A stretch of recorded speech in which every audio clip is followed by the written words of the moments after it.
right now. Jesus.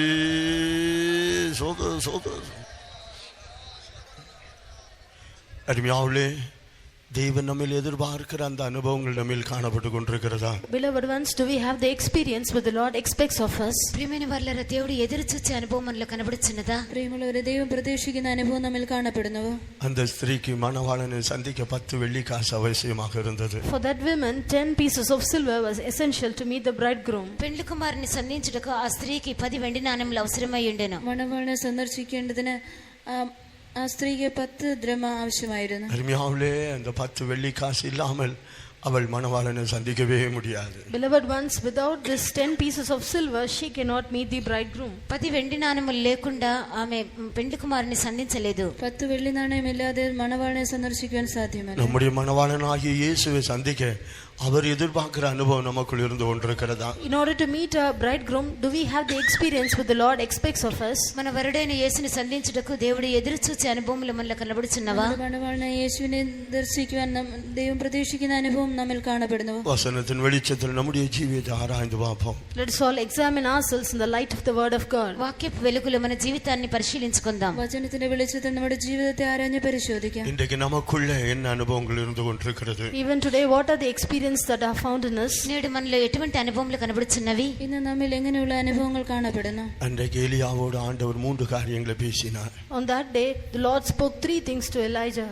ఆ దినమున ఏలియాతో దేవుడు 3 విషయములు మాట్లాడెను. ആ നാളുകളിൽ ഏലിയാവിനോട് ദൈവം 3 വിഷയങ്ങൾ സംസാരിച്ചു. அருமையானவர்களே, நம்மோடு கர்த்தர் பேசுகிற காரியங்கள் என்ன? What are the things that the Lord speaks to us? దేవుడు మనతో ఏమి మాట్లాడెను? ദൈവം നമ്മോട് എന്ത് സംസാരിക്കുന്നു? எலியாவோடு ஆண்டவர் 3 காரியங்களை பேசினார். The Lord spoke 3 things to Elijah. ఏలియాతో దేవుడు 3 కార్యములు చెప్పెను. ഏലിയാവിനോട് ദൈവം 3 കാര്യത്തെക്കുറിച്ച് ஒரு സംസാരിച്ചു. வெற்றிகரமான வாழ்க்கையை செய்ய இந்த 3 காரியங்கள் ஒரு தேவனுடைய பிள்ளைக்கு அவசியமாக இருக்கிறது. In order to do a victorious life, a child of God needs these 3 experiences. విజయవంతమైన జీవితం చేయుటకు ఒక దేవుని బిడ్డకు ఈ 3 అనుభవములు అవసరము. ജയകരമായ ഒരു ജീവിതം ചെയ്യുന്നതിന് ഒരു ദൈവ പൈതലിന് ഈ 3 കാര്യങ്ങൾ ആവശ്യമാണ്. அருமையானவர்களே, நம்முடைய ஜீவியத்தில் கர்த்தர் எதிர்பார்க்கிற காரியங்கள் என்ன?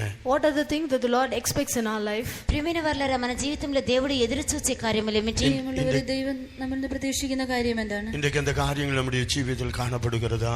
Does these things found in our lives? నేడు ఆ కార్యములు మన జీవితంలో కనబడుచున్నవా? ആ കാര്യങ്ങൾ നമ്മുടെ ജീവിതത്തിൽ കാണപ്പെടുന്നുവോ?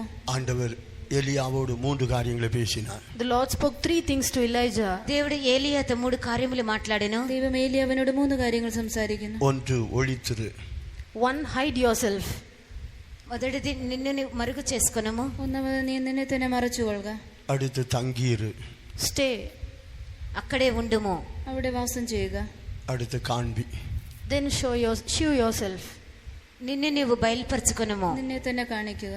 3 காரியங்கள் ஆண்டவர் எலியாவோடு பேசினார். The Lord spoke 3 things to Elijah. 3 విషయములు ఏలియాతో చెప్పెను. 3 കാര്യങ്ങൾ ഏലിയാവിനോട് ദൈവം സംസാരിക്കുന്നു. அருமையானவர்களே, நம்முடைய ஜீவியத்தில் இன்றைக்கு நாம் எப்படி இருக்கிறோம்? Beloved ones, how are we in our lives today? ప్రియమైన వారలారా, మన జీవితంలో నేడు మనం ఎలా కనబడుచున్నాము? നമ്മുടെ ജീവിതത്തിൽ നാം എങ്ങനെ കാണപ്പെടുന്നു? ஒரு தேவனுடைய பிள்ளை வெற்றிகரமான வாழ்க்கையை செய்ய இந்த 3 காரியங்கள் அவசியமாக இருக்கிறது. For a child of God, in order to do a victorious life, these 3 things are necessary. ఒక దేవుని బిడ్డ విజయవంతమైన జీవితం చేయుటకు ఈ 3 కార్యములు మిక్కిలి అవసరము. ഒരു ദൈവത്തിൽ ജയകരമായ ജീവിതം ചെയ്യുന്നതിന് ഈ 3 കാര്യങ്ങൾ ഏറ്റവും അത്യാവശ്യമാണ്. நம்முடைய ஜீவியம் வெற்றிகரமாய் காணப்பட, நம்முடைய ஊழியம் வெற்றிகரமாய் காணப்பட இந்த 3 அனுபவங்கள் நமக்கு தேவையாக இருக்கிறது. For our life and ministry to be victorious, these 3 experiences are needed for us. మన జీవితము సేవ విజయవంతంగా ఉండవలనంటే ఈ 3 కార్యములు మనకు మిక్కిలి అవసరము. നമ്മുടെ ജീവിതവും ശുശ്രൂഷയും വിജയകരമായി കാണപ്പെടുന്നതിന് ഈ 3 കാര്യങ്ങൾ ആവശ്യമാണ്. 1 ராஜாக்கள் 17வது அதிகாரம் 3வது வசனத்தை படிக்கும்போது, When we read in 1 Kings chapter 17 and verse 3, మొదటి రాజుల 17వ అధ్యాయం 3వ వాక్యము, 1 രാജാക്കൾ 17ാം അധ്യായം 3ാം വാക്യത്തിൽ, நீ இவ்விடத்தை விட்டு கீழ்த்திசையை நோக்கி போய் யோர்தானுக்கு நேரா இருக்கிற கேரியத் ஆற்றண்டையில் ஒளித்துக் கொண்டிரு. அருமையானவர்களே, ஆண்டவர் எலியாவோடு சொல்லுகிறார், கேரியத் ஆற்றண்டையில் ஒளித்திரு. The Lord says to Elijah, hide thyself by the brook Cherith. కెరీతు వాగు దగ్గర దాగి ఉండుము అని దేవుడు ఏలియాతో చెప్పెను. കെരീത്ത് തോട്ടിനരികെ ഒളിച്ചിരിക്കുക എന്ന് ദൈവം ഏലിയാവിനോട് പറയുന്നു. கேரியத் என்று சொன்னால் தனிமையாய் பிரித்தெடுக்கப்பட்ட நிலவரம். The word Cherith means being separated, a lonely state. కెరీతు అనగా ఏకాంతముగా ప్రత్యేకించబడి ఉన్న ఒక స్థితి అని అర్థము. കെരീത്ത് എന്നാൽ വേർതിരിക്കപ്പെട്ട് തനിച്ചു കാണപ്പെടുന്ന സ്ഥലം. தனிமையாய் பிரித்தெடுக்கப்பட்ட ஒரு நிலவரம் தான் அந்த கேரியத் என்கிற அனுபவம். The experience of Kerith is being set apart, being lonely. ఏకాంతముగా ప్రత్యేకించబడిన అనుభవము ఈ కెరీతు అనే మాటకు అర్థము. ഏകാന്തമായി വേർതിരിക്കപ്പെട്ട് കാണപ്പെടുന്ന അവസ്ഥയാണ് കേരീത്. அருமையாவிலே கேரீத் ஆற்றண்டையில் ஒளித்திரு என்று ஆண்டவர் எலியாவோடு சொன்னார். The Lord said to Elijah, hide thyself by the brook Cherith. కెరీతు వాగు దగ్గర దాగి ఉండుము అని ఏలియాతో దేవుడు సెలవిచ్చెను. കെരീത്ത് തോട്ടിനരികെ ഒളിച്ചിരിക്കുക എന്ന് ദൈവം ഏലി അവനോട് പറയുന്നു. தனிமையாய் பிரித்தெடுக்கப்பட்டு ஒளிந்திருக்கிறவர்களாய் காணப்பட வேண்டும். We should be people set apart, being lonely and hiding ourselves. ఒంటరిగా ప్రత్యేకించబడి దాగి ఉండే అనుభవం మనకు ఉండవలెను. തനിച്ച് വേർതിരിക്കപ്പെട്ട അവസ്ഥയിൽ കാണപ്പെടുന്നതാണോ കെരീത്ത്? யோவான் ஸ்நானகனை குறித்து வேதத்தில் படிக்கும்போது When we read about John the Baptist in the Word of God, బాప్తిస్మిచ్చి యోహాను గురించి మనం చదివినప్పుడు യോഹന്നാൻ സ്നാപകനെ കുറിച്ച് നാം പഠിക്കുമ്പോൾ யோவான் ஸ்நானகனும் தனிமையாய் பிரித்தெடுக்கப்பட்டு ஒளிந்திருக்கிற மனுஷனாக இருந்தான். this John the Baptist was being set apart, a lonely man, and he lived a hidden life. బాప్తిస్మిచ్చి యోహాను ఒంటరిగా ఉండుటకు ప్రత్యేకించబడి దాగి ఉన్న వ్యక్తిగా కనబడెను. യോഹന്നാൻ സ്നാപകനും ഏകാന്തനായി തനിയെ വേർതിരിക്കപ്പെട്ട അവസ്ഥയിൽ കാണപ്പെട്ടു. ஸ்திரீகளில் பிறந்தவர்களில் யோவான் ஸ்நானகனை போல பெரியவன் இருந்ததே இல்லை. Of those who was born of the women, there was no one greater than John the Baptist. స్త్రీలు కనిన వారిలో యోహాను కంటే గొప్పవాడెవడనూ లేడు. സ്ത്രീയിൽ നിന്ന് ജനിച്ചവനിൽ യോഹന്നാൻ സ്നാപകനേക്കാൾ വലിയവനില്ല. இன்றைக்கு உலகத்திலே ஒரு பெரிய மனுஷன் என்றால் அவன் எங்கே இருப்பான்? If in this world, if there is a great person, where he will be? ఈ లోకంలో గొప్ప వ్యక్తి ఉన్నట్లయితే అతడు ఎక్కడుండును? ഈ ലോകത്തിൽ ഒരു വലിയ വ്യക്തി ഉണ്ടെങ്കിൽ അവനെ എവിടെ കാണപ്പെടും? யோவான் ஸ்நானன் ஸ்திரீகளிடத்தில் பிறந்த எல்லாரிலும் இவனை போல பெரியவன் ஒருவனுமே இருந்ததில்லை. Among them that are born of women, there hath not risen a greater than John the Baptist. స్త్రీలు కనిన వారిలో యోహాను కంటే గొప్పవాడు ఎవడనూ లేడు. സ്ത്രീയിൽ നിന്ന് ജനിച്ചവൻ യോഹന്നാൻ സ്നാപകനേക്കാൾ വലിയവനില്ല. அதுவரையிலும் உலகத்தில் பிறந்த எந்த மனுஷனும் யோவான் ஸ்நானனை போல இல்லை. அவன் இதுவரையிலும் பிறந்த எல்லா மனுஷரை பார்க்கிலும் மிகவும் பெரிய ஒரு மனுஷனாக இருந்தான். There is no greater person that is born in the world greater than John the Baptist. ఇప్పటి వరకు పుట్టిన వారిలో స్త్రీలు కనిన వారిలో బాప్తిస్మిచ్చి యోహాను కంటే గొప్పవాడు ఎవరు లేరు. ഇതുവരെ ജനിച്ചതിൽ സ്ത്രീകളിൽ നിന്ന് ജനിച്ചവരിൽ യോഹന്നാൻ സ്നാപകനേക്കാൾ വലിയവൻ ആരുമില്ല. ஆனால் அவன் தனித்து பிரித்தெடுக்கப்பட்டு ஒளித்திருக்கிற மனுஷனாக இருக்கிறான். But he was a man set apart, lonely and hidden. అయితే అతడు ఒంటరిగా ఉండుటకు ప్రత్యేకించబడి దాగి ఉన్న వ్యక్తిగా కనబడెను. അവൻ ഏകാന്തനായിരിക്കുവാൻ ദൈവത്താൽ വേർതിരിക്കപ്പെട്ടവനായിരുന്നു. ஆகினால் தான் அவனுக்கு கர்த்தருடைய வார்த்தை வெளிப்பட்டது. இதே போல் கர்த்தருடைய வார்த்தை வெளிப்பட்டதை நாம் வேதத்தில் வாசிக்கிறோம். That is why to him the word of God was revealed to him, and we read in the word of God that if he do so, the word of God will be revealed. అతనికి దేవుని వాక్యము ప్రత్యక్షమాయనని చదువుచున్నాము. ఇలా ఉన్నట్లయితే మనకు దేవుని వాక్యము ప్రత్యక్షమగును. അവൻ അങ്ങനെയായിരുന്നപ്പോൾ ദൈവത്തിന്റെ വചനം അവന് വെളിപ്പെട്ടു. லூக்கா எழுதின சுவிசேஷம் 3வது அதிகாரம் 1-2 வசனத்தை படிக்கும்போது, when we read in Luke the gospel chapter 3 verses 1 and 2, లూకాసు వార్త 3వ అధ్యాయము మొదటి 2 వాక్యములు. ലൂക്കോസ് സുവിശേഷം 3-1-2 വാക്യങ്ങൾ. திபேரியு ராயன் ராஜ்யபாரம் பண்ணின 15ஆம் வருஷத்திலே பொந்தியு பிலாத்து யூதேயாவுக்கு தேசாதிபதியாயும் ஏரோது கார்பங்கு தேசமாகிய கலிலேயாவுக்கு அதிபதியாயும் அவன் சகோதரனாகிய பிலிப்பு கார்பங்கு தேசமாகிய இத்திரேயாவுக்கு திராகோனித்தி நாட்டிற்கு அதிபதியாயும் லிசானியா கார்பங்கு தேசமாகிய அபிலேனுக்கு அதிபதியாயும் அண்ணாவும் காய்பாவும் பிரதான ஆசிரியராயும் இருந்த காலத்தில் வனாந்திரத்திலே சகரியாவின் குமாரனாகிய யோவானுக்கு தேவனுடைய வார்த்தை உண்டாயிற்று.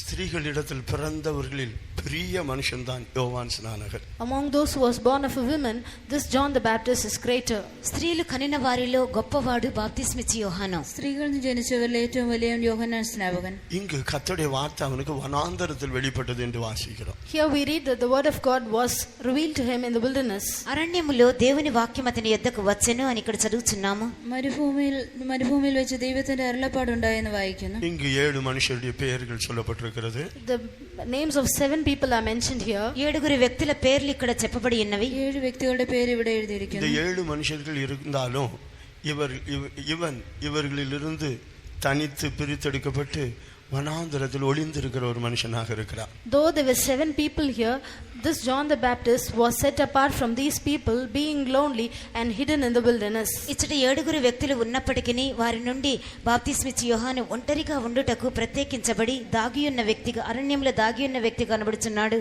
ഇവിടെ 7 വ്യക്തികൾ ഉണ്ടായിരുന്നുവെങ്കിൽ യോഹന്നാൻ സ്നാപകൻ ഇവരിൽ നിന്ന് വേർതിരിക്കപ്പെട്ട ഏകനായി മരുഭൂമിയിൽ കാണപ്പെട്ടു. ஆண்டவர் எலியாவை பார்த்து சொல்லுகிறார், கேரி தட்டண்டையில் போய் ஒளித்திரு. The Lord said unto Elijah, hide thyself in the brook of Cherith.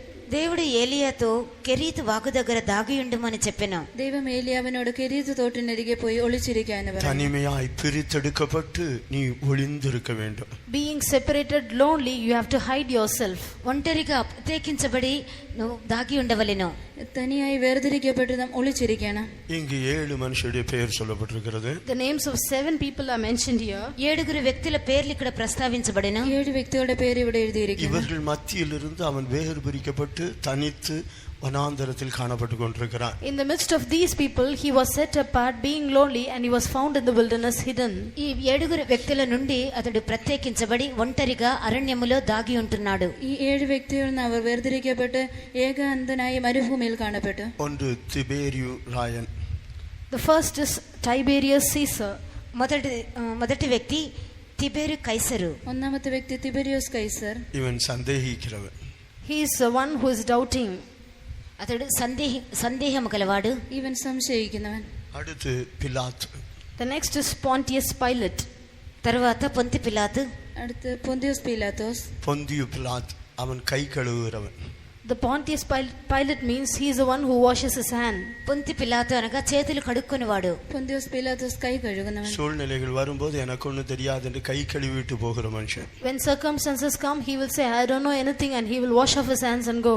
పరిస్థితులు ఏర్పడినప్పుడు నాకేమీ తెలియదని చేతులు కడుక్కొని వెళ్ళేవాడు. സന്ദർഭങ്ങൾ വരുമ്പോൾ എനിക്കൊന്നും അറിയില്ല എന്ന് പറഞ്ഞ് കൈ കഴുകുന്നവൻ. உண்மைக்காக நிற்கக்கூடிய தைரியம் இல்லாமல் கை கழுவுகிற மனுஷன். He has no boldness to stand for truth, and that's why he washes his hands.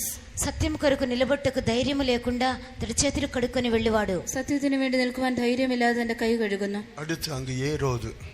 The third one is Herod. తర్వాత హేరోదు. മൂന്നാമത് ഹേരോദ്. இவன் மாம்ச இச்சையுடையவன். He has fleshly lusts. అతడు శరీరాశ కలవాడు. ജഡികമായ ആശയുള്ളവൻ. அருமையாவிலே இதெல்லாம் விளக்கி சொல்ல வேண்டியதில்லை, நமக்கு எல்லாம் காரியங்கள் புரியும். I don't want to explain these things because you know it. ఇవన్నీ వివరించాల్సిన అవసరం లేదు, మనకు ఇవన్నీ తెలియను. ഇതിനെക്കുറിച്ച് വിവരിപ്പാൻ ആവശ്യമില്ല, എല്ലാവർക്കും അറിയാം. அவனுடைய வாழ்க்கையிலே இப்படிப்பட்ட தவறான காரியங்களுக்கு இடம் கொடுத்து எத்தனையோ தவறுகளை செய்து கொண்டிருந்ததுக்கு வேதத்தில் ஆதாரங்கள் இருக்கிறது. There are many incidents given in the Bible that he gave room for this fleshy lust in his life. తన జీవితంలో ఇట్లాంటి తప్పైన కార్యములకు చోటిచ్చి తప్పైన కార్యములు చేసినట్లుగా లేఖనాల్లో చూడవచ్చు. അവൻ എത്ര തെറ്റായ കാര്യങ്ങൾക്ക് അനേക തെറ്റുകൾ ചെയ്തതായി വചനത്തിൽ എഴുതിയിരിക്കുന്നു. அடுத்து அவனுடைய சகோதரன் பிலிப்பு. And the next is brother Philip. తర్వాత అతని తమ్ముడైన ఫిలిప్పు. അടുത്തവന്റെ സഹോദരനായ ഫിലിപ്പോസ്. இவன் ஒழுங்கற்ற வாழ்க்கை செய்கிறவன். And he does not do a proper life. క్రమహీన జీవితం చేసినవాడు. അവൻ ഒരു ക്രമരഹിതമായ ജീവിതം ചെയ്തു. அவளுடைய குடும்ப வாழ்க்கையில் தான் எப்படி இருக்க வேண்டும், தன்னுடைய மனைவி எப்படி இருக்க வேண்டும், இதை குறித்தெல்லாம் ஒரு ஒழுங்கு அவன் கடைபிடிக்காதவன். He did not go by the rules of how he had to take care of his family and so on. కుటుంబ జీవితంలో తాను ఎలా జీవించాలి, తన భార్య ఎలా జీవించాలి అని క్రమమును అతడు చేపట్టని వాడు. കുടുംബ ജീവിതത്തിൽ താൻ എങ്ങനെ ജീവിക്കണം, തന്റെ ഭാര്യ എങ്ങനെ കാണപ്പെടണം എന്നുള്ള അറിവില്ലാത്തവൻ. எல்லாம் வேதத்தில் உள்ள சம்பவங்கள் தான், அதனால உங்களுக்கு எல்லாருக்கும் இதெல்லாம் புரியும். These are all incidents in the word of God. I think you all know it. ఇవన్నీ దేవుని వాక్యంలోని సంభవములే, అందరూ ఎరిగి ఉన్నారు. ഇതെല്ലാം ദൈവവചനത്തിലുള്ള സംഭവങ്ങളാണ്, എല്ലാവർക്കും അറിയാം. அடுத்து அங்கு படிக்கிறோம் Lysanias. The next is Lysanias. తర్వాత లుసానియా. അടുത്തത് ലുസാനിയോസ്. அருமையாவுள்ளே அவன் சுயமுடையவன், தனக்காகவே கிரியை செய்கிறவன். This man is a self-willed man. He does everything for his own self. అతడు స్వార్థపరుడు, తన కొరకే అన్ని చేయును. അവൻ സ്വാർത്ഥതയുള്ളവൻ, തനിക്ക് വേണ്ടി എല്ലാം ചെയ്യുന്നു. சுயநலமுடையவன். He is a selfish man.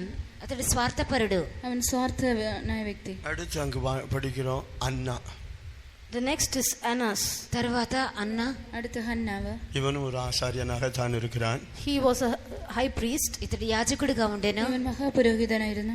ஆனால் வியாபாரியாக காணப்படுகிறான். But he was a trader. అయితే వర్తకుడిగా కనబడెను.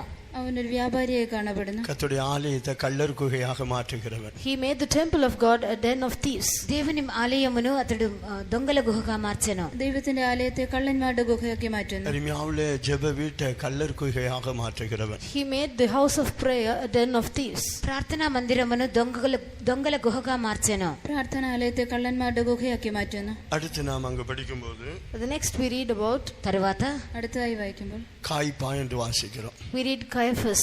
కయప అని చదువుచున్నాము. കയ്യഫ എന്ന് വായിക്കുന്നു. இவனும் ஆசாரியன் தான், ஆனால் தன்னுடைய வஸ்திரத்தை கிழித்து கொண்டவன். He is also a high priest, but he rent his garment. ఇతడు యాజకుడే తన వస్త్రములు చింపినవాడు. ഇവൻ പുരോഹിതനാണ്, തന്റെ വസ്ത്രത്തെ കീറുന്നു. வேதத்துல படிக்கிறோம் ஆசாரியன் தன்னுடைய வஸ்திரத்தை கிழிக்க கூடாது. We read in the word of God that the high priest should not rend his garment. ప్రధాన యాజకుడు తన వస్త్రములు చింపుకొనకూడదని వాక్యంలో చదువుచున్నాము. മഹാപുരോഹിതൻ തന്റെ വസ്ത്രം കീറരുതെന്ന വചനത്തിൽ എഴുതിയിരിക്കുന്നു. லேவியராகமம் 10வது அதிகாரத்துல படிக்கும்போது When we read in Leviticus 10th chapter, లేవీకాండము 10వ అధ్యాయంలో చదివినప్పుడు ലേവ്യ പുസ്തകം 10ാം അധ്യായം വായിക്കുമ്പോൾ அங்கு ஆசாரியன் தன்னுடைய வஸ்திரத்தை கிழிக்க கூடாது என்று சொல்லப்பட்டிருக்கிறது. it is said that the high priest should not rend his garment.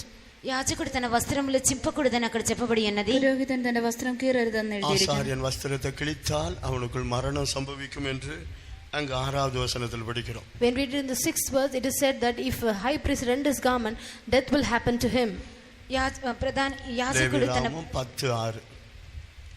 లేవీకాండము 10వ అధ్యాయము 6వ వాక్యము, యాజకుడు తన బట్టలను చింపుకున్నట్లయితే అతడు చనిపోవునని అక్కడ చెప్పబడి ఉన్నది. ലേവ്യ പുസ്തകം 10ാം അധ്യായം 6ാം വാക്യത്തിൽ പുരോഹിതൻ തന്റെ വസ്ത്രം കീറരുത്.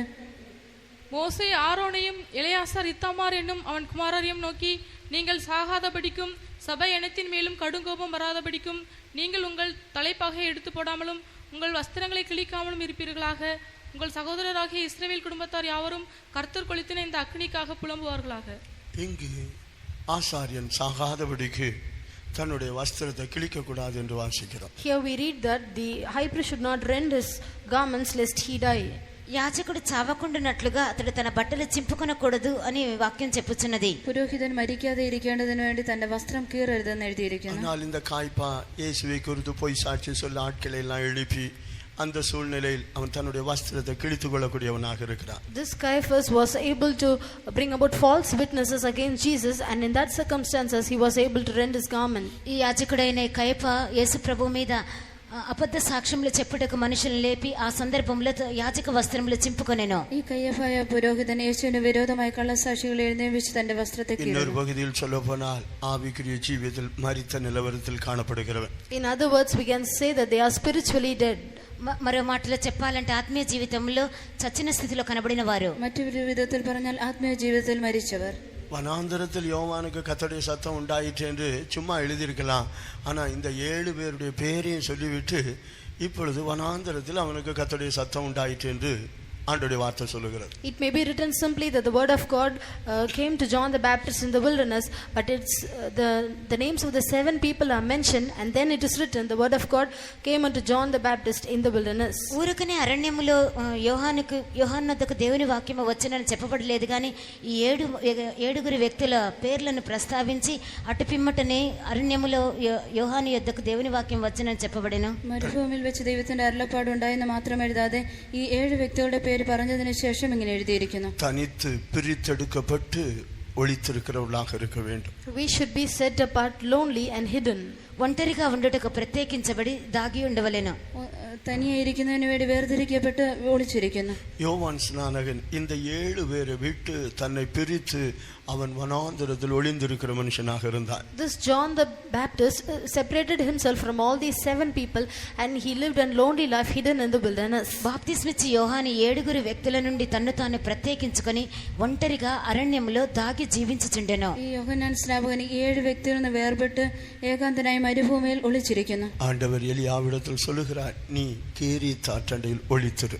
The Lord said unto Elijah, hide thyself by the brook Cherith. కెరీతు వాగు దగ్గర దాగి ఉండుమని ఏలియాతో దేవుడు సెలవిచ్చెను. കേരി തോട്ടിനരികെ ഒളിച്ചിരിക്കാമെന്ന് ദൈവം ഏലിയാവിനോട് പറയുന്നു. ஒளித்திருக்கிற நாம் எதையெல்லாம் விட்டு வேறு பிரிந்திருக்கிறோம். We who are hidden, from what are the things we have separated ourselves? దాగి ఉన్న మనము ఏ కార్యముల నుండి ప్రత్యేకించుకొని ఉన్నాము? ഒളിച്ചിരിക്കുന്ന നാം ഏതെല്ലാം കാര്യങ്ങളെ വിട്ട് വേർപെട്ടിരിക്കുകയാണ്. யோவான் ஸ்நானகன் இந்த 7 பேரை விட்டு தன்னை வேறு பிரித்து வனாந்தரத்தில் ஒளிந்திருந்தான். This John the Baptist separated himself from all these 7 people and he hid himself in the wilderness. బాప్తిస్మిచ్చి యోహాను ఏడుగురు నుండి అతడు తన్ను తాను ప్రత్యేకించుకొని ఒంటరిగా అరణ్యంలో దాగి ఉండెను. യോഹന്നാൻ സ്നാപകൻ ഈ 7 വ്യക്തികളെ വിട്ട് വേർപെട്ട് മരുഭൂമിയിൽ ഒളിച്ചിരുന്നു.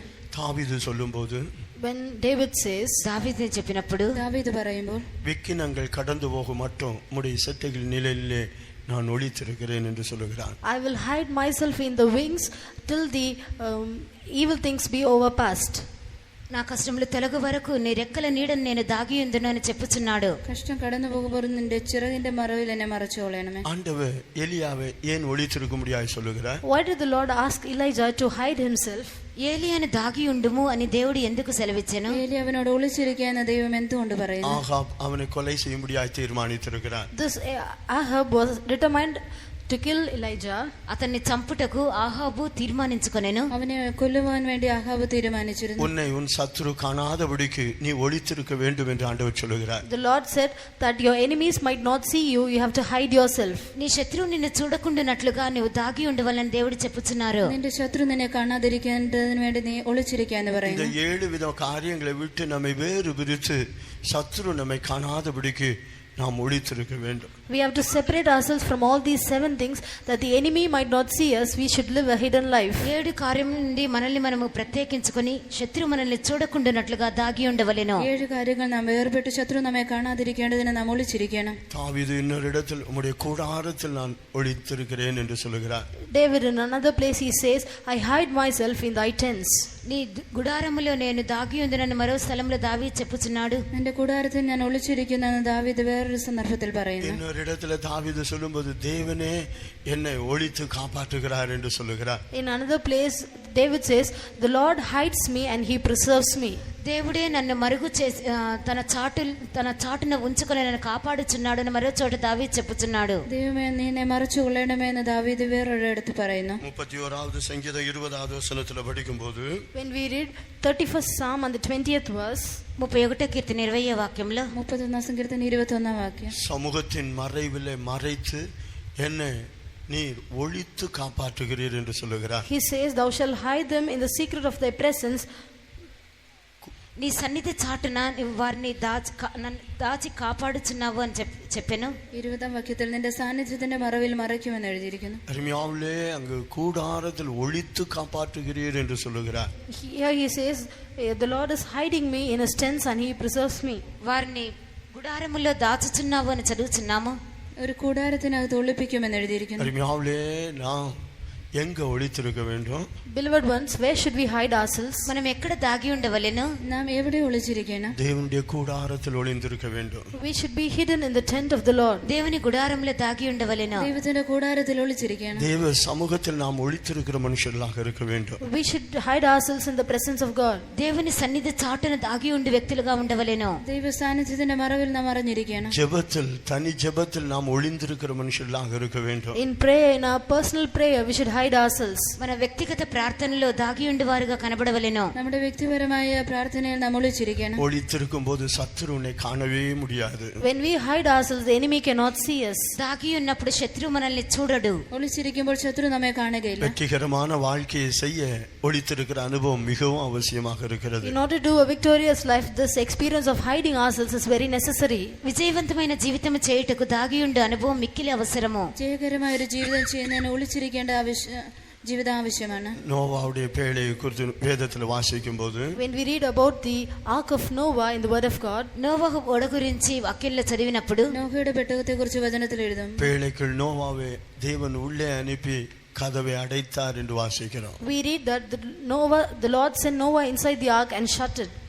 ఓడలోనికి నోవహును పంపి దేవుడే దాని తలుపును మూసెను. പെട്ടകത്തിലേക്ക് നോഹയെ കയറ്റിയതിനു ശേഷം നോഹ പെട്ടകത്തെ അടയ്ക്കുന്നു. அருமையாவிலே தேவன் அங்கு நோவாவை ஒளித்து வைக்கும்போது வேறு யார் அந்த கதவை திறக்கவே முடியாது. No, when the Lord hid this Noah, no one was able to open that door. దేవుడు నోవహును ఓడలో దాచినప్పుడు ఏ ఒక్కరును ఆ ఓడ తలుపు తీయలేరు. നോഹ പെട്ടകത്തിനുള്ളിലേക്ക് പ്രവേശിച്ചപ്പോൾ മറ്റാരും അവർ കണ്ടില്ല. வேறு யாரும் அந்த கதவை திறக்கவே முடியாது. Nobody was able to open that door. మరెవరును ఆ తలుపు తీయలేరు. മറ്റാർക്കും ആ കതവ് തുറക്കുവാൻ സാധ്യമല്ല. தேவ சமூகத்தில் ஒளித்திருந்தால் சத்துரு நம்மை காணவே முடியாது. When we are hid in the presence of God, the enemy cannot see us. దేవుని సన్నిధానంలో దాగి ఉన్నట్లయితే శత్రువు మనల్ని చూడలేడు. ദൈവ സാന്നിധ്യത്തിൽ നാം കാണപ്പെടുന്നുവെങ്കിൽ ശത്രു നമ്മെ കാണുകയില്ല. தனித்து வேறு பிரிக்கப்பட்டு ஒளித்திருக்கிறவர்களாக இருக்க வேண்டும். We should be set apart, lonely and hidden. ప్రత్యేకించబడి ఒంటరిగా మనం దాగి ఉండవలెను. തനിയെ വേർതിരിക്കപ്പെട്ടവരായി നാം കാണപ്പെടണം. தனி ஜெபத்தில் தேவ சமூகத்தில் ஒளித்திருக்கும்படியாக இந்த 7 காரியங்களை விட்டு நாம் வேறு பிரிந்திருக்க வேண்டும். To be hidden in the presence of God and in our personal prayer, we have to set ourselves from all these 7 things. వ్యక్తిగత ప్రార్థన మూలముగా దేవుని సన్నిధానంలో దాగి ఉండుటకు ఈ 7 కార్యముల నుండి మనల్ని మనం ప్రత్యేకించుకొనవలెను. വ്യക്തിപരമായ ജീവിതത്തിൽ നാം ദൈവത്തോട് ഒളിച്ചിരിക്കേണ്ടതിന് ഈ 7 കാര്യങ്ങളെ വിട്ട് നാം വേർപെട്ടിരിക്കണം. நம்முடைய அனுபவம் என்னவாக இருந்து கொண்டிருக்கிறது? How is our experiences? మన అనుభవం ఎలాగున్నది? നമ്മുടെ അനുഭവങ്ങൾ എങ്ങനെ കാണപ്പെടുന്നു? அடுத்த ஆண்டவர் எலியாவை குறித்து சொல்லும்போது, Next the Lord says to Elijah, తర్వాత దేవుడు ఎలియాను గురించి చెప్పినప్పుడు, ദൈവം ഏലിയാവിനെ കുറിച്ച് പറയുമ്പോൾ 1 ராஜாக்கள் 17வது அதிகாரத்தில் நாம் படிக்கும்போது, when we read in 1 Kings chapter 17, మొదటి రాజుల 17వ అధ్యాయంలో 1 രാജാക്കൾ 17ാം അധ്യായത്തിൽ 9வது வசனத்தில் அங்கு சாரிபாத் ஊரில் போய் அங்கு தங்கி இருக்கும்படியாய் சொல்லுகிறார். the Lord says, arise, get thee to Zarephath, which belong and dwell there. సారేపతు అనే ఊరికి వెళ్ళి అచ్చట ఉండుము అని చెప్పుచున్నారు. സാരേഫത്തിലേക്ക് ചെന്ന് അവിടെ പാർക്ക എന്ന് പറയുന്നു. நீ எழுந்து சீதோனுக்கு அடுத்த சாரிபாத் ஊருக்கு போய் அங்கே தங்கியிரு, உன்னை பராமரிக்கும்படி அங்கே இருக்கிற ஒரு விதவைக்கு கட்டளையிட்டேன் என்றார். அருமையாவிலே இஸ்ரவேலில் எத்தனையோ விதவைகள் இருந்தார்கள் என்று வேதத்தில் வாசிக்கிறோம். We read in the word of God there were so many widows in the land of Israel. ఇశ్రాయేలు దేశంలో అనేక మంది విధవలు ఉన్నట్లుగా చూడగలము. ഇസ്രായേലിൽ അനേക വിധവകൾ ഉള്ളതായി നാം കാണുന്നു. ஆனாலும் தேவன் சீதோனுக்கு அடுத்த சாரிபாத்தில் இருக்க அந்த விதவின் வீட்டில் நீ தங்கியிரு என்று சொன்னார். But the Lord said, get thee to Zarephath, which belonged to Zidon, and dwell there. సీదోను పట్టణ సంబంధమైన సారేపతు అన్న ఊరిలోని విధవరాలి ఇంటి యొద్ద అక్కడ ఉండుము అని దేవుడు ఏలియాతో చెప్పుచున్నాడు. സീദോനോട് ചേർന്ന് സാരേഫത്തിലുള്ള വിധവയുടെ അടുക്കൽ അവിടെ ചെന്ന് പാർക്ക എന്ന് പറയുന്നു. சாரிபாத் என்று சொன்னால் உலோகத்தை உருக்கி பிரிக்கிற இடம்தான் சாரிபாத். The meaning of this word Zarephath is melting this metal, உலோகத்தை melting this metal and separating it. సారేపత అనగా లోహమును కరిగించి దాన్ని ప్రత్యేకించుట అని అర్థము. സാരേഫത്ത് എന്നാൽ ലോഹത്തെ ഉരുക്കി അതിനെ വേർപിരിക്കുക എന്നർത്ഥം. உலோகத்தை எந்த ஒரு உலோகமாக இருந்தாலும் அதை உருக்கி அதை பிரித்து எடுக்கிற இடம் தான் சாரிபாத்தாக இருக்கிறது. Whatever type of metal it may be, heating it and molding it and separating is the meaning of this word Zarephath. లోహము ఎటువంటిదైనప్పటికీ దాన్ని వేడి చేసి దాన్ని కరిగించి దాన్ని ప్రత్యేకించే ఒక అనుభవంని ఈ సారేపతు అనే మాట చూపుచున్నది. ഏത് ലോഹമായിരുന്നാലും അതിനെ ഉരുക്കി വേർപെടുത്തി എടുക്കുന്നതാണ് സാരേഫത്ത് എന്നാൽ അർത്ഥം. இஸ்ரவேலில் எத்தனையோ விதவைகள் இருந்தார்கள். ஆனாலும் எலியாவை பார்த்து சீதோனுக்கு அடுத்த சாரிபாத்தில் இருக்கிற அந்த விதவின் வீட்டில் தங்கியிரு, அவளை உன்னை பராமரிக்க முடியாது, நான் கட்டளையிடுவேன் என்று சொல்கிறார். The Lord said, though there were many widows in Israel, he said, get thee to Zarephath, which belonged to Zidon, and dwell there. Behold, I have commanded a widow woman there to sustain thee.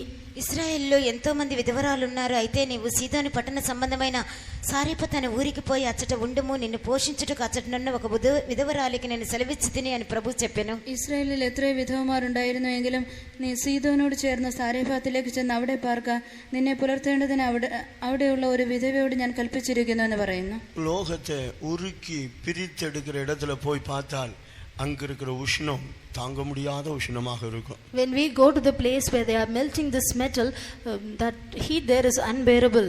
లోహమును కరిగించే చోట ఉన్నటువంటి ఉష్ణము అది సహింపల్ నలవి కానది.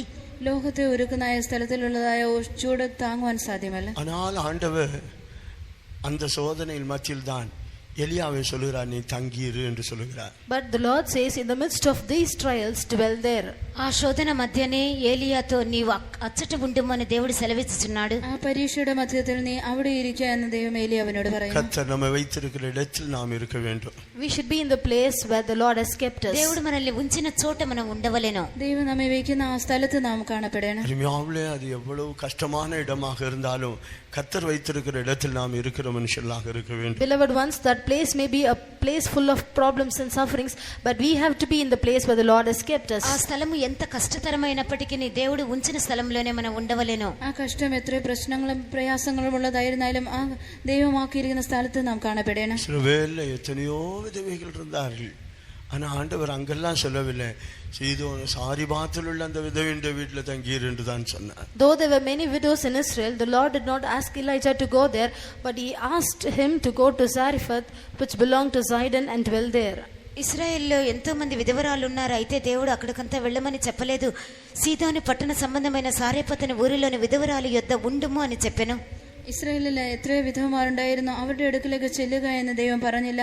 സീദോനോട് ചേർന്ന് സാരേഫാത്തിലേക്ക് ചെന്ന് അവിടെ പാർക്കുക എന്ന് പറയുന്നു. தேவன் சொல்லுகிற இடத்தில் தங்கியிருந்தால் தேவனுடைய நாமத்தில் அற்புதங்கள் நடக்கும். When we dwell in the place where the Lord has placed us, there will be signs and wonders in the name of God. దేవుడు సెలవిచ్చిన చోట మనం ఉన్నట్లయితే దేవుని నామములో అద్భుతములు జరుగును. ദൈവം പറയുന്ന സ്ഥലത്ത് നാം പാർക്കുന്നുവെങ്കിൽ ദൈവത്തിന്റെ നാമത്തിൽ അത്ഭുതങ്ങൾ ഉണ്ടാകും. எலியா அந்த விதவையின் வீட்டில் தங்கியிருந்த போது, When Elijah dwelt in the house of this widow, ఏలియా విధవరాలి ఇంట ఉన్నప్పుడు ഏലിയാവ് ആ വിധവയുടെ വീട്ടിൽ പാർത്തപ്പോൾ அங்கு தேவனுடைய நாமத்தில் அற்புதங்கள் நடந்தது. signs, wonders happen in the name of God. దేవుని నామములో అక్కడ అద్భుతములు జరిగెను. ദൈവത്തിന്റെ നാമത്തിൽ അവിടെ അത്ഭുതങ്ങൾ ഉണ്ടായി. இந்த பஞ்ச காலத்திலும் அந்த விதவையின் வீட்டில் அப்பம் குறைந்து போகவே இல்லை. In the days of famine, no bread was lacking in the house of the widow. కరువు కాలములో ఆ విధవరాలి ఇంట అప్పము కొరత కాలేదు. ക്ഷാമകാലത്ത് ആ വിധവയുടെ വീട്ടിൽ അപ്പത്തിന് മുട്ടുണ്ടായില്ല. பானையில மாவும் கலசத்தில் எண்ணெயும் குறைந்து போகவே இல்லை என்று வேதத்தில் வாசிக்கிறோம். We read in the word of God that the barrel of the milk and the cruse of oil did not fail. ఆ తొట్టెలో ఉన్న పిండి తక్కువ కాదు, బుడ్డెలో నూనె అయిపోలేదని వాక్యం చెప్పుచున్నది. കലത്തിലെ മാവ് തീർന്നു പോയില്ല, ഭരണിയിലെ എണ്ണ കുറഞ്ഞു പോയതുമില്ല എന്ന് വചനത്തിൽ എഴുതിയിരിക്കുന്നു. கர்த்தர் வைத்திருக்கிற இடத்தில் நாம் இருக்கக்கூடியவர்களாக இருந்தால் அற்புதங்கள் நடக்கும். When we are in the place where the Lord has placed us, there will be wonders happening. దేవుడు మనల్ని ఉంచిన చోట మనం ఉన్నట్లయితే అక్కడ అద్భుతములు జరుగును. ദൈവം വയ്ക്കുന്ന സ്ഥലത്ത് നാം കാണപ്പെടുന്നുവെങ്കിൽ അവിടെ അത്ഭുതങ്ങൾ നടക്കും. தேவன் நம்முடைய வாழ்க்கையில் அற்புதங்களை செய்ய முடியாது வாஞ்சிக்கிறார். The Lord expects to do, or he is desiring to do wonders in our life. మన జీవితంలో దేవుడు అద్భుతములు చేయగోరుచున్నారు. നമ്മുടെ ജീവിതത്തിൽ ദൈവം അത്ഭുതങ്ങൾ പ്രവർത്തിക്കുവാൻ அங்கு ആഗ്രഹിക്കുന്നു. ஒரு மரித்த மனிதனை உயிரோடு எழுப்பக்கூடியவனாக இருக்கிறார். Then he was able to rise up a dead man to life. అచ్చట చనిపోయిన వ్యక్తిని జీవముతో లేపగలిగెను. അവിടെ മരിച്ചുപോയ ഒരു വ്യക്തി ജീവനോടെ എഴുന്നേൽപ്പിക്കുന്നു. அங்கு அந்த விதவை சொல்கிறார், உண்மையாகவே நீர் தேவனுடைய மனுஷன் தான் என்று சாட்சி கொடுக்கிறார். And that woman testified, saying, surely the man of God. నువ్వు నిజముగా దైవజనుడివే అని ఆ విధవరాలు సాక్ష్యం ఇచ్చాను. നീ യഥാർത്ഥമായ ദൈവപുരുഷനെന്ന് ആ സ്ത്രീ സാക്ഷ്യം പറയുന്നു. அருமையாவே தேவன் வைத்திருக்கிற இடத்தில் நாம் தங்கி இருக்கிறவர்களாக இருந்தால் தேவன் வாழ்க்கையில் அற்புதங்களை செய்து நம்மை மேன்மைப்படுத்தக்கூடியவராக இருப்பார். So when we dwell in the place where the Lord has placed us, the Lord will do wonders and he will exalt us.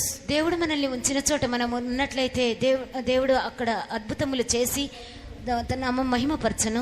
ദൈവം നമ്മെ വെച്ചിരിക്കുന്ന ആ സ്ഥലത്ത് നാം കാണപ്പെടുന്നുവെങ്കിൽ നാം അവിടെ അത്ഭുതങ്ങൾ ദൈവം പ്രവർത്തിച്ച് ദൈവത്തിന്റെ നാമത്തെ മഹത്വപ്പെടുത്തും. ஒன்று ராஜாக்கள் 17:24 படிக்கும்போது, when we read in 1 Kings chapter 17 and verse 24, మొదటి రాజులు 17:24 వాక్యములో, രാജാക്കൾ 17:24 വാക്യത്തിൽ, அவன் கர்த்தர் சொன்ன இடத்தில் தங்கி இருந்தபடியினால் அவனை குறித்து ஒரு சாட்சி உண்டாகிறது.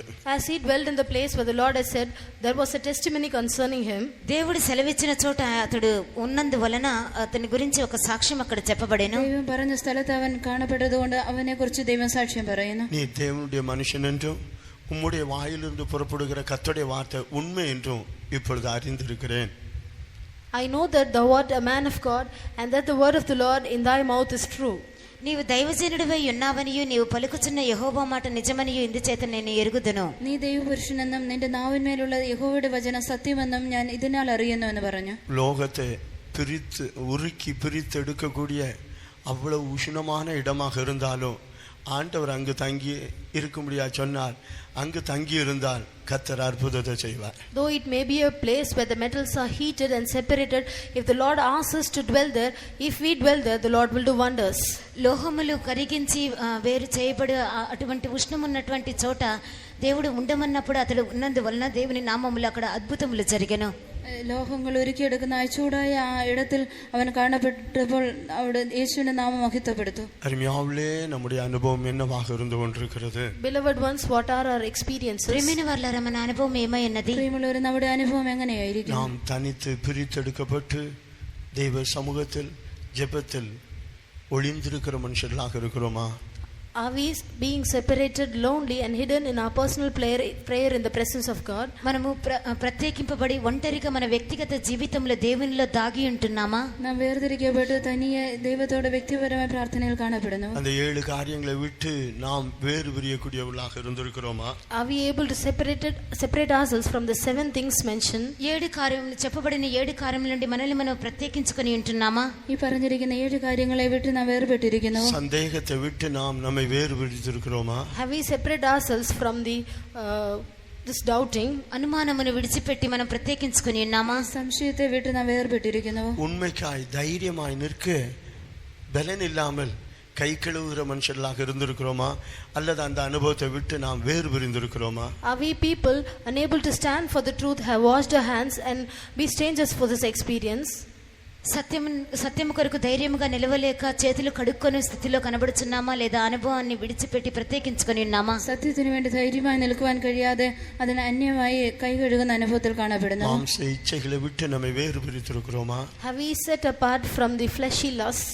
శరీర ఆశల నుండి ప్రత్యేకించుకొని ఉన్నామా? ജഡികമായ ആഗ്രഹങ്ങളെ വിട്ട് നാം വേർപെട്ട് കാണപ്പെടുന്നു. ஒழுங்கற்ற காரியங்களை விட்டு நம்மை வேறு பிரித்திருக்கிறோமா? Have we separated ourselves from things disorder? క్రమహీనమైన కార్యములను విడిచి ప్రత్యేకించుకొని ఉన్నామా? ക്രമരഹിതമായ കാര്യങ്ങളെ വിട്ട് നാം വേർപെട്ടിരിക്കുന്നു. ஒழுங்குள்ள வாழ்க்கையை செய்ய முடியாத தான் ஆண்டவர் உபதேசத்தை தந்திருக்கிறார். The Lord has given us the gospel so that we might live an orderly life. క్రమమైన జీవితాన్ని చేయుటకు దేవుడు మనకు తన బోధన ఉపదేశాన్ని ఇచ్చి ఉన్నారు. ക്രമമുള്ള ഒരു ജീവിതം ചെയ്യുന്നതിന് വേണ്ടി ദൈവം നമുക്ക് ഉപദേശങ്ങളെ തന്നിരിക്കുന്നു. இந்த அப்போஸ்தல ஐக்கியத்துக்குள்ள கொண்டு வந்து பல பிரமாணங்கள் ஆண்டவர் தந்திருப்பது ஒரு ஒழுங்குள்ள ஜீவியம் செய்யும்படியாகத்தான். Bringing us to the fellowship of the apostles and giving us law that we might live an order life, he has given us like this. అపోస్తల సహవాసంలోనికి తీసుకొని వచ్చి దేవుడు ప్రమాణములను మనకు ఇచ్చుట మనం ఒక క్రమమైన జీవితము చేయుట కొరకే. അപ്പോസ്തലന്മാരുടെ ഐക്യത്തിലേക്ക് കൊണ്ടുവന്ന പ്രമാണങ്ങൾ തന്നിരിക്കുന്ന ഒരു ക്രമമുള്ള ജീവിതം ചെയ്യുന്നതിന് വേണ്ടിയാണ്. അതിനാൽ താൻ 2 തെസ്സലോനിക്കർ 3-ാം അധ്യായം 6-ാം വചനത്തിൽ നാം പഠിക്കുമ്പോൾ, That's why when we read in 2 Thessalonians chapter 3 and verse 6, 2 తెస్సలోనిక 3వ అధ్యాయం 6వ వాక్యములో, 2 തെസ്സലോനിക്കർ 3-ാം അധ്യായം 6-ാം വാക്യം വായിക്കുന്നു. எங்களிடத்தில் ஏற்றுக்கொண்ட முறைமையின்படி நடவாமல் ஒழுங்கற்று நடக்கிற சகோதரன் என்று வாசிக்கிறோம். it is written, every brethren that walketh disorderly. మా వలన పొందిన బోధన ప్రకారము కాక అక్రమంగా నడుచుకున్న ప్రతి సహోదరుని, ഞങ്ങളോട് പ്രാപിച്ച പ്രമാണം വിട്ട് ക്രമം കെട്ട് നടക്കുന്ന ഏത് സഹോദരനോട്. அருமையாவிலே இந்த அப்போஸ்தல முறைமையின்படி நாம் ஒரு ஒழுங்குள்ள ஜீவியம் செய்யக்கூடியவர்களாக இருக்க வேண்டும். We should do an order life according to this law of the apostles. అపోస్తల క్రమము చెప్పున మనం ఒక క్రమమైన జీవితమును చేయవలెను. അപ്പോസ്തലന്മാരുടെ പ്രമാണ പ്രകാരം ഒരു ക്രമമുള്ള ജീവിതം നാം ചെയ്യണം. ஆனால் ஒழுங்கற்று நடக்கிறவர்கள், But they live a disorderly life. అయితే వారు అక్రమమైన క్రమరహిత జీవితాన్ని చేయుచున్నారు. എന്നാൽ അവർ ക്രമരഹിതമായ ജീവിതം ചെയ്യുന്നു. இந்த அப்போஸ்தல முறைமைக்கு நாம் ஒப்பு கொடுத்து ஒரு ஒழுங்குள்ளவர்களான ஜீவியம் செய்யக்கூடியவர்களாக இருக்கிறோமா? Are we surrendering ourselves to the law of the apostles and doing an orderly life? అపోస్తల బోధనకు సమర్పించుకొని మనము క్రమమైన జీవితము చేయుచున్నామా? അപ്പോസ്തലരുടെ പ്രമാണത്തിന് നാം കീഴ്പ്പെട്ട് ഒരു ക്രമമുള്ള ജീവിതം ചെയ്യുന്നുവോ? சுயநலத்தை விட்டு வேறு பிரிந்து பிறருடைய நலனை தேடக்கூடியவர்களாக இருக்கிறோமா? Are we being separated from the selfless nature and seeking the self of the others? క్రమరహిత జీవితాన్ని విడిచి మన స్వార్థరహిత జీవితాన్ని విడిచి మన స్వార్థాన్ని మనం వెతుక్కుంటూ వెళుచున్నామా? നമ്മുടെ സ്വാർത്ഥതയെ വിട്ട് മറ്റുള്ളവരുടെ കാര്യത്തെ നാം ചിന്തിക്കുന്നുവോ? அருமையாவிலே நம்முடைய அனுபவம் என்னவாக இருந்து கொண்டிருக்கிறது? Beloved ones, what is our experience? ప్రియమైన వారలారా, మన అనుభవం ఎలా ఉంటున్నది? പ്രിയമുള്ളവരെ, നമ്മുടെ അനുഭവം എങ്ങനെയിരിക്കുന്നു? அடுத்து அண்ணா, நம்முடைய ஜெப வாழ்க்கை எப்படி இருக்கு? கர்த்தருடைய வீட்டை நாம் எப்படி வைத்திருக்கிறோம்? The next is Anna, how is our prayer life and how have we kept the temple of God? తరువాత అన్న, మన ప్రార్థనా జీవితం ఎలా ఉన్నది? దేవుని ఇంటిని మనం ఎలా ఉంచుకొని ఉన్నాము? ദൈവത്തിന്റെ വീട്ടിൽ നമ്മുടെ പ്രാർത്ഥന ജീവിതം എങ്ങനെ കാണപ്പെടുന്നു? கள்ளர் குகையாக்குற அந்த அனுபவத்தை விட்டு வேறு பிரிந்திருக்கிறோமா? Have we set apart from the experience of making this as a den of thieves? దొంగల గుహగా ఉన్నటువంటి అనుభవం నుండి మనల్ని మనం ప్రత్యేకించుకొని ఉన్నామా? കള്ളന്മാരുടെ ഗുഹയാക്കുന്നതിൽ നമ്മെ വേർപെട്ടിരിക്കുന്നു. வஸ்திரத்தை கிழித்து ஆவிக்குரிய மரணத்துக்கு இடம் கொடாதபடிக்கு நம்மை வேறு பிரித்திருக்கிறோமா? Have we separated ourselves that we might not rend our garments and give place for spiritual death? మన బట్టలు చింపుకొని ఆత్మీయ మరణములకు చోటివ్వకుండా మనల్ని మన అనుభవం నుండి ప్రత్యేకించుకొని ఉన్నామా? നമ്മുടെ വസ്ത്രത്തെ കീറി ആത്മീയ മരണം നമുക്ക് സംഭവിച്ചിരിക്കുന്നു. அருமையாவிலே நாம் வேறு பிரிந்து நாம் தனித்து ஒளிந்திருக்கிற மனுஷர்களாக இருக்க வேண்டும். We should be people set apart, lonely and hidden. ప్రియమైన వారలారా, మనల్ని మనము ప్రత్యేకించుకొని ఒంటరిగా దాగి ఉండవలెను. നാം നമ്മെ തന്നെ വേർതിരിച്ച് ഏകാന്തമായി കാണപ്പെടണം. அடுத்த சீதோனுக்கு அடுத்து சாரிபாத்தில் தங்கியிரு. Next, dwell in Zarephath, which is in Sidon. తర్వాత సీదోను పట్టణ సంబంధమైన సారెపాతి యొద్ద ఉండుము. പിന്നീട് സീദോനിൽ ചേർന്നതായി സാരെഫാത്തിൽ ഒളിച്ചിരിക്കും. அடுத்து 1 ராஜாக்கள் 18வது அதிகாரம் 1வது வசனத்தில் படிக்கும்போது, When we read in 1 King chapter 18 and verse 1, మొదటి రాజులు 18వ అధ్యాయం మొదటి వాక్యంలో, 1 രാജാക്കൾ 18 അധ്യായം 1 വാക്യം, அநேக நாள் சென்று 3ஆம் வருஷமாகில் கர்த்தருடைய வார்த்தை எலியாவுக்கு உண்டாகி, நீ போய் ஆகாபுக்கு உன்னை காண்பி, நான் தேசத்தின் மேல் மழையை கட்டளையிடுவேன் என்றார். ஆண்டவர் சொல்லுகிறார், நீ ஆகாபுக்கு உன்னை காண்பி, நான் தேசத்தின் மேல் மழையை கட்டளையிடுவேன். here the Lord says, shew thyself unto Ahab, and I will send rain upon the earth. నీవు వెళ్ళి ఆహాబును దర్శించుము, నేను భూమి మీద వర్షము కురిపివ్వబోచున్నానని దేవుడు ఏలియాతో సెలవిచ్చుచున్నారు. നീ ചെന്ന് ആഹാബിന് നിന്നെ തന്നെ കാണിക്കാൻ ഞാൻ ഭൂതലത്തിൽ മഴ പെയ്യിക്കാൻ പോകുന്നു എന്ന് പറഞ്ഞു. ஆகாபுக்கு உன்னை காண்பி என்று சொல்லுகிறது ஊழியத்தை நிறைவேற்றுகிற ஒரு அனுபவமாக இருக்கிறது. Showing thyself to Ahab means fulfilling our ministry. ఆహాబును దర్శించుము అన్నది సేవను తుదముట్టించమని అర్థము. ആഹാബിന് നിന്നെ തന്നെ കാണിക്കുക എന്നാൽ ശുശ്രൂഷയെ നിറവേറ്റുന്നതിനെ കാണിക്കുന്നു. ஒரு நாள் ஆண்டவர் இந்த ஆகாபுக்காகத்தான் இவனை ஒளித்திருக்க முடியாது சொன்னார். One day, for the sake of this Ahab, the Lord asked him to hide himself. ఒక దినమున ఆహాబు కొరకే దేవుడు ఇతన్ని దాగి ఉండమని చెప్పెను.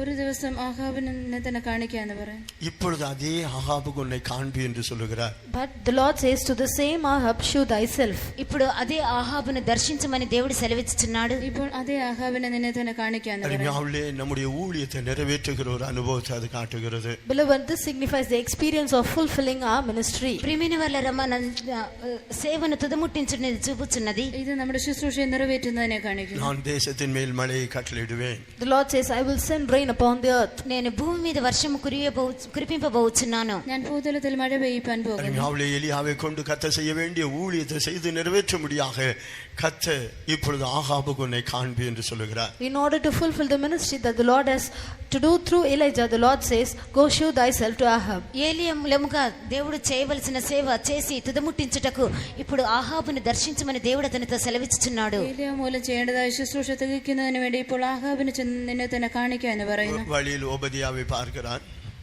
On the way, he sees Obadiah. మార్గ మధ్యంలో ఓబద్యాను చూచున్నాడు. വഴിയിൽ അവൻ ഓബദ്യാവിനെ കാണുന്നു. அவனிடத்தில் சொல்லுகிறான், எலியா வந்திருக்கிறான் என்று ஆகாபுக்கு சொல்லு என்று சொல்லுகிறான். And to him he says, say to Ahab that Elijah is coming.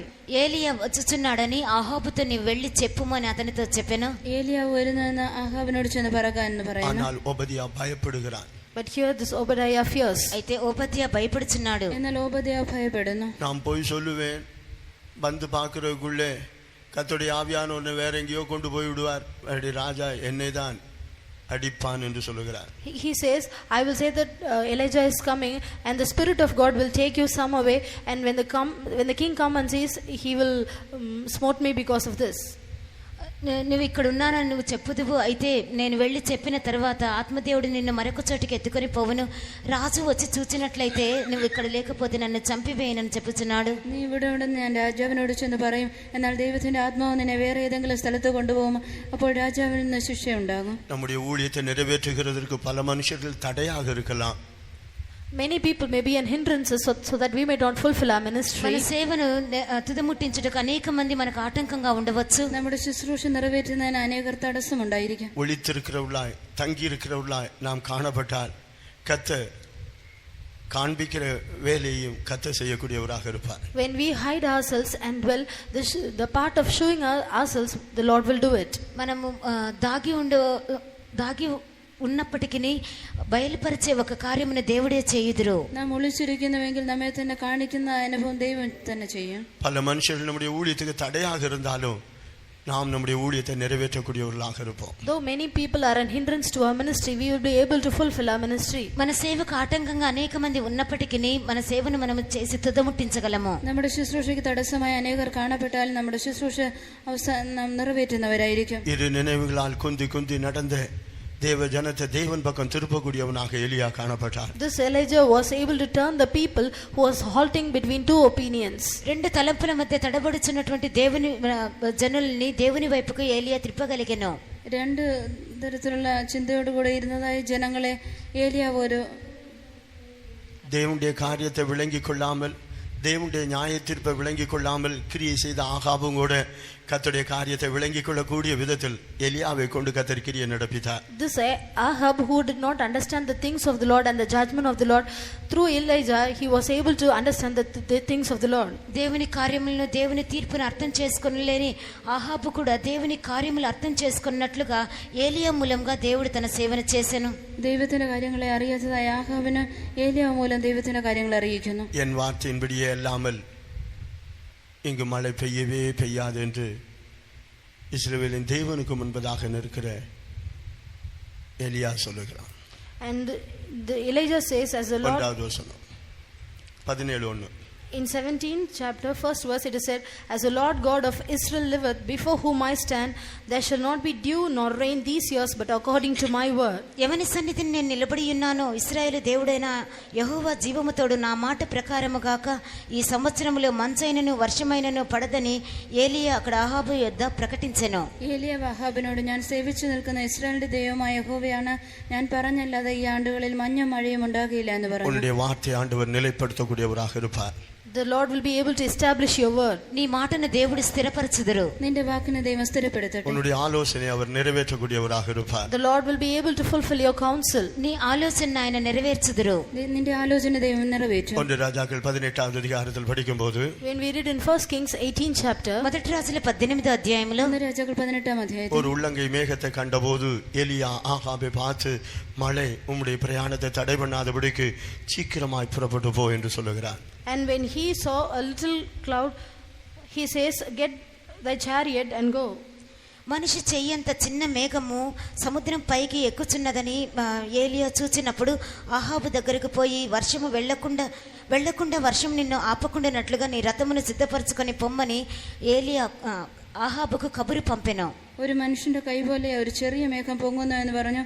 അപ്പോൾ മഴ നിന്റെ യാത്രയെ തടസ്സപ്പെടുത്താതിരിക്കാൻ ആഹാബിനോട് ചെന്ന് പറയാന്ന് പറഞ്ഞു. நம்முடைய ஜீவியம் வெற்றிகரமாய் காணப்பட, ஊழியம் வெற்றிகரமாய் காணப்பட இந்த 3 காரியங்கள் அவசியமாக இருக்கிறது. Beloved ones, for our life and ministry to be victorious, these 3 things are essential for us. ప్రియమైన వారలారా, మన జీవితము సేవ విజయవంతంగా కనబడటకు ఈ 3 కార్యములు మిక్కిలి అవసరము. പ്രിയമുള്ളവരെ, നമ്മുടെ ജീവിതവും ശുശ്രൂഷയും ജയകരമായി നിറവേറ്റേണ്ടതിന് ഈ 3 കാര്യങ്ങൾ ആവശ്യമാണ്. ஒளித்திரு, தங்கியிரு, காண்பி.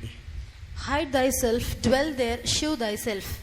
దాగియుండుము, అచ్చట ఉండుము, దర్శించుము. പാർക്കുക, അവിടെ വസിക്കുക, ഒളിച്ചിരിക്കുക.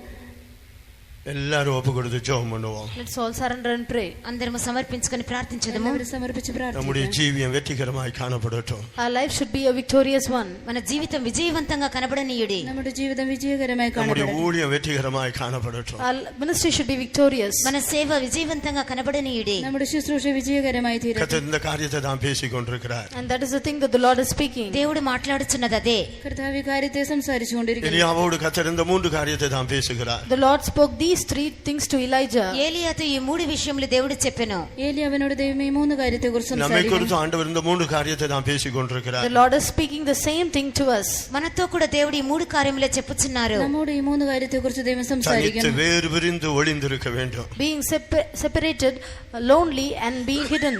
ప్రత్యేకించుకొని ఒంటరిగా దాగి ఉండవలెను. വേർതിരിക്കപ്പെട്ട് ഒളിച്ചിരിക്കാം. வேறு விரிக்க வேண்டிய காரியத்தில் இருந்தெல்லாம் நம்மை வேறு விரித்திருக்கிறோமா? Have we separated ourselves from the things we ought to separate? ప్రత్యేకించుకొనవలసిన విషయములన్నింటిలో ప్రత్యేకించుకొని ఉన్నామా? വേർപിരിക്കേണ്ടതായ കാര്യങ്ങളിൽ നാം വേർപെട്ടിരിക്കുന്നു. ஆண்டவர் உதவி செய்ய முடியாது, எல்லாரும் ஒப்பு கொடுத்து ஜெபம் பண்ணுவோம். For the Lord to help us, let's all surrender and pray. దేవుడు సహాయం చేయనట్లుగా ప్రార్థించదము. ദൈവം സഹായിക്കേണ്ടതിനായി പ്രാർത്ഥിക്കുന്നു. ஒரு மௌனமாக இருக்க வேண்டாம். Nobody should be silent. ఏ ఒక్కరిని మౌనముగా ఉండకుడి. ആരും മൗനമായിരിക്കും. ஆண்டவர் நமக்குள்ள இந்த காரியத்தை எதிர்பார்த்து The கொண்டிருக்கிறார். Lord expects these things from us. ఈ కార్యంలో దేవుడు మన నుండి ఎదురు చూస్తున్నారు. ഈ കാര്യങ്ങൾ ദൈവം നമ്മിൽ നിന്ന് പ്രതീക്ഷിക്കുന്നു. நம்முடைய ஜீவியம் வெற்றிகரமாய் காணப்பட வேண்டும், ஊழியமும் வெற்றிகரமாய் காணப்பட வேண்டும். Our life and ministry should be victorious. మన జీవితము సేవ విజయవంతంగా కనబడవలెను. നമ്മുടെ ജീവിതവും ശുശ്രൂഷയും വിജയകരമായി കാണപ്പെടണം. எல்லாரும் ஒப்பு கொடுத்து ஜெபம் பண்ணுவோம். Let's all surrender and pray. అందరము సమర్పించుకొని ప్రార్థించదము. എല്ലാവരും സമർപ്പിച്ച് പ്രാർത്ഥിക്കാം. வெற்றிகரமான ஜீவியம் ஊழியம் செய்ய வாஞ்சிக்கிற எல்லாரும் இந்த காரியத்துக்கு ஒப்பு கொடுத்து ஜெபம் பண்ணுவோம். Those who desire to live a ministry and life to be victorious, let's all surrender and pray. విజయవంతమైన జీవితము సేవ చేయకో